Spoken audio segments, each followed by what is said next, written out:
Hi, Miss Maribeth. Can you tell me about yourself?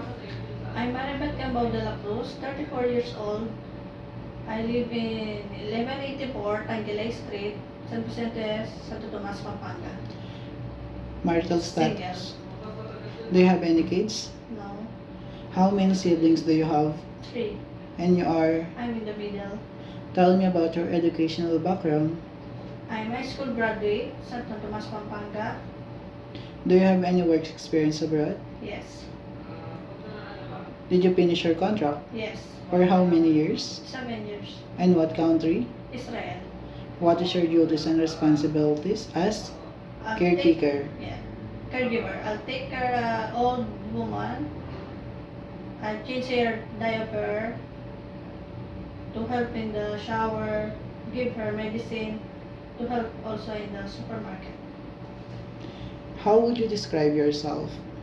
I'm hardworking, a lot of patient, kind, loyal, and honest.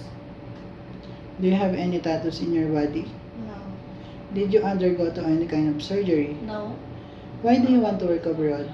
I want to work abroad because I need to support my parents in their daily needs and medicine. Are you scared of dog and cat? No. Give me your idea how can you take care and not the children and children with tantrums.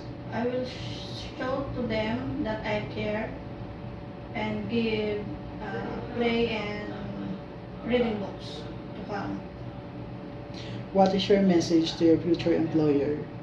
Dear future employer, I assure that I'm hardworking and loyal and honest and loving to your.